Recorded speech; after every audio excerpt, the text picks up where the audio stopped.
कुछ ही दिनों में इंजीनियरिंग खत्म भी हो जाएगी। कैंपस सिलेक्शन के लिए कंपनियां आने वाली हैं। तुम्हारा सिलेक्शन हो गया तो तुम जाओगी क्या? अमन मृदुला के दुपट्टे से खेलता हुआ पूछता है।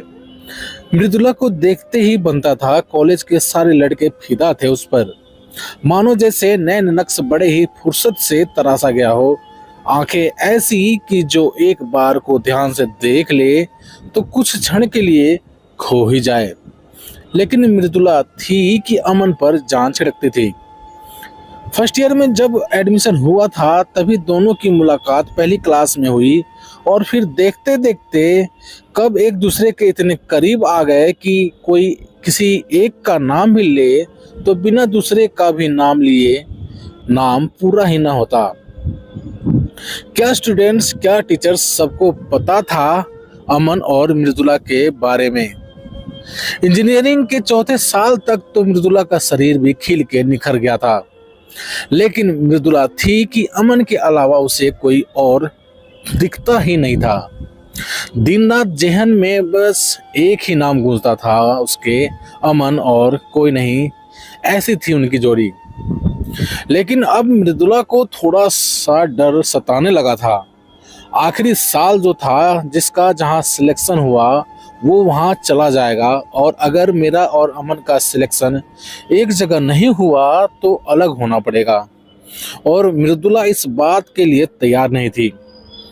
अमन के भी मन में कहीं न कहीं इस बात का डर था कि कहीं अलग न होना पड़े। इसीलिए तो आज अमन ने ये बात पूछ ही ली मृदुला से।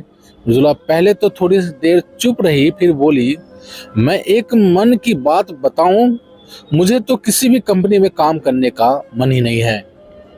मैं जिंदगी को कुछ अलग तरीके से जीना चाहती हूँ। इस बात को सुनकर अमन ने भी झट से हामी भरी और कहा, मैं भी कुछ दिनों से यही सोच रहा था कि सभी इस दौड़ में भागे जा रहे हैं, क्या हम भी इसी दौड़ में शामिल हो जाएंगे। मृदुला ने तभी कहा, मैं कुछ दिनों से सोच रही थी कि जो गुरुजी हमें कभी कभी पढ़ाते हैं, सुना है उन्होंने अपना आश्रम खोला है और नए उम्र के कई लड़के और लड़कियां वहां पर काम करने जा रहे हैं। मैं भी सोच रही थी वहीं चलते हैं, साथ में रह भी सकते हैं और आश्रम में काम भी करेंगे। क्योंकि अमन का भी झुकाव इसी तरफ था तो बात मानने में ज़्यादा दिक्कत नहीं हुई। अब दोनों ही आश्रम में रहने लगे थे और आश्रम के काम पर काफ़ी मन लगाते थे। धीरे धीरे आश्रम का काम काफ़ी बढ़ने लगा, 1 से 2 और 2 से कई शहरों में। अब क्योंकि मृदुला और अमन दोनों ही अपने काम में पारंगत थे तो जल्द ही गुरुजी के चहेते बन गए और आश्रम के काम से अब अलग अलग शहरों में जाने लगे। एक दूसरे के साथ साथ वक्त बिताने का कम ही मौका लगता। अक्सर जब मृदुला आश्रम में होती तो अमन आश्रम के काम से किसी दूसरे शहर में होता, और जब अमन आश्रम में होता तो मृदुला बाहर किसी शहर में होती। ऐसे ही करते करते काफी वक्त गुजर गया। एक बार आश्रम से सभी लोग उत्तरकाशी गए। इस बार मृदुला और अमन काफी खुश थे क्योंकि दोनों भी साथ थे। उत्तरकाशी पहुंचकर सभी टेंट कैंप में रुकते हैं। रात होती है, दोनों साथ घूम रहे होते हैं। ऊपर आसमान एकदम साफ था, एक एक छोटे छोटे तारे नजर आ रहे थे। चांदनी रात में मृदुला ऐसे दिख रही थी जैसे ताजमहल चमक रहा हो।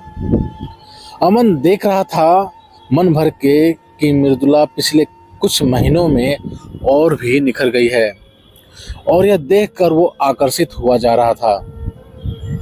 तभी मृदुला ने कहा, आज सफर में काफी थक गए हैं, नींद आ रही है, अपने अपने टेंट में जाकर सो जाते हैं।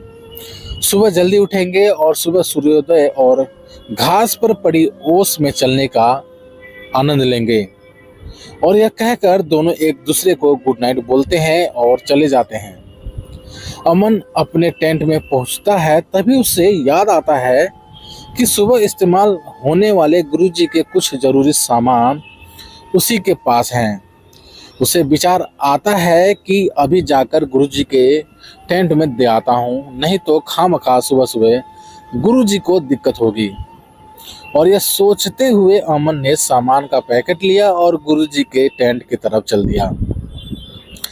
टेंट के पास पहुंचकर, अब क्योंकि टेंट में दरवाजा तो था नहीं और टेंट भी गुरुजी का, तो क्या संकोच, अमन पर्दा हटाकर अंदर घुस गया। टेंट में हल्की पीली लाइट जल रही थी। एक क्षण तो कुछ समझ में नहीं आया, लेकिन अगले ही पल वो संभला तो उसके पैरों के नीचे की जमीन ही खिसक गई। काटो तो खून नहीं देखता है कि मृदुला नीचे लेटी हुई है और गुरुजी उसके ऊपर, दोनों के ही ऊपर वस्त्र के नाम पर कुछ भी नहीं था और पूरी तरह से प्रणय प्रेम में लिप्त थे। मृदुला अमन को देखकर सकपकाई और गुरुजी घुटनों के बल बैठ गए। उसी अवस्था में यह सब अमन को अचरज में डाल रहा था। मृदुला अब भी लेटी हुई थी, उसका शरीर इस अवस्था में ढीला पड़ गया। अमन थोड़ा संभला तो यूं ही हकलाते हुए पूछ बैठा, ये सब क्या? लेकिन गुरुजी अब तक समझ चुके थे। उन्होंने कहा, तुम अभी नहीं समझोगे, ये एक अलग तरह का जुड़ाव है। जो दिख रहा है वो हो नहीं रहा है, हो कुछ और रहा है। एक ऊंचे स्तर की बात चल रही है और मृदुला के ऊपर जैसे ज्यादा असर नहीं पड़ा हो। अमन टेंट से बाहर आ गया, थोड़ा हाँफ रहा था घबराहट की वजह से शायद, और आंखों में थोड़ा डर, संशय, क्रोध, असहजता लिए हुए आगे धीरे धीरे अपने टेंट की तरफ बढ़ रहा था। उसे समझ नहीं आ रहा था कि इस बात पर वो खुद को ही कैसी प्रतिक्रिया दे।